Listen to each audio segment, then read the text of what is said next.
Hi class, this week we're going to be talking about emotional bank accounts. And if you have never heard of this concept, this may be a little bit different for you.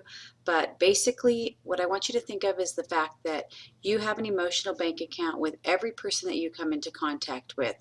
Some people, it's just a knowledge that it's there, but sometimes we're working very closely with people, and so we are continually making deposits and withdrawals.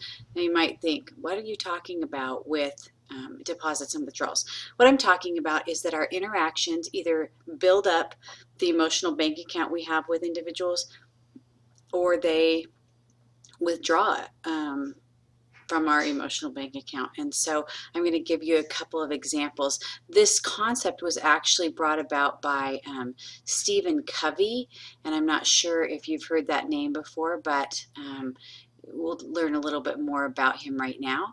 So Stephen Covey wrote some very good books, but he's the one that actually came up with the concept of the emotional bank account. And there were some things that he talked about that were making deposits into an emotional bank account. And although he was talking more on a business standpoint, we also can talk about them in relationship to working in an early childhood environment. And as a manager, I think number one is critical. And when we talk about understanding the individual, and when we work with people, we do need to deal with them on an individual basis. It isn't one size fits all. So when I talk to Sally and I have something I need to discuss with her about her classroom, but I do it in a way that I know will reach her, that's talking about understanding the individual. We attend to the little things. Managers who make deposits into the emotional bank accounts of their employees notice when somebody's having a bad day. They notice when somebody needs to take a break. They notice that there's a new art display in the classroom and they comment on it. When we notice these little things, we are able to make deposits into emotional bank accounts. When we keep commitments to our teachers, what types of commitments?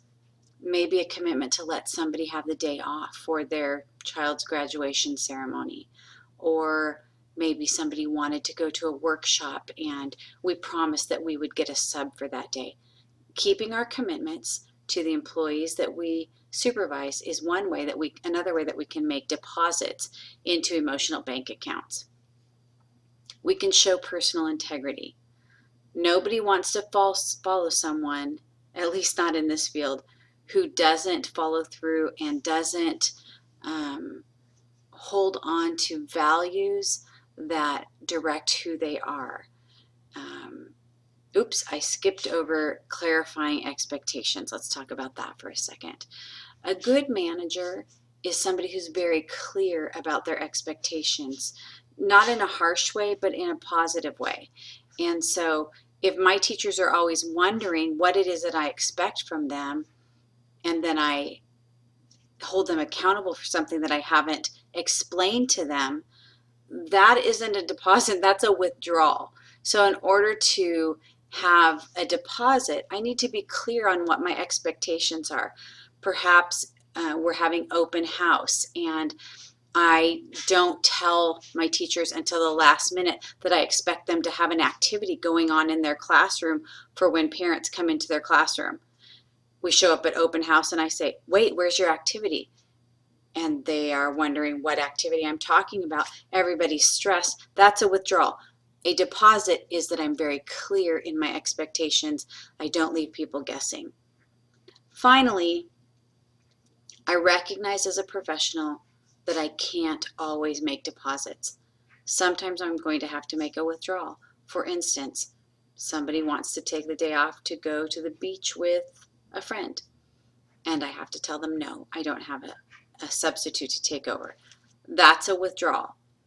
Now, the way I handle that withdrawal can make a big difference. For instance, I could say, oh, sorry, no, I just don't have a sub to handle that request. Or I can say, hey, I'm really sorry. I know you wanted to go to the beach, but I just don't have enough staff right now to make that happen. It totally changes the way that the person receives the information. Although I still wasn't able to give them the time off, it changes the way they perceive their requests being received. So this is what I want you to keep in mind for this week. In all the relationships we have, not just at work but also at home, we have an emotional bank account. We want to be careful that we don't go bankrupt. And going bankrupt would mean we're making a lot more withdrawals than we are deposits. Keep your emotional bank accounts in good order.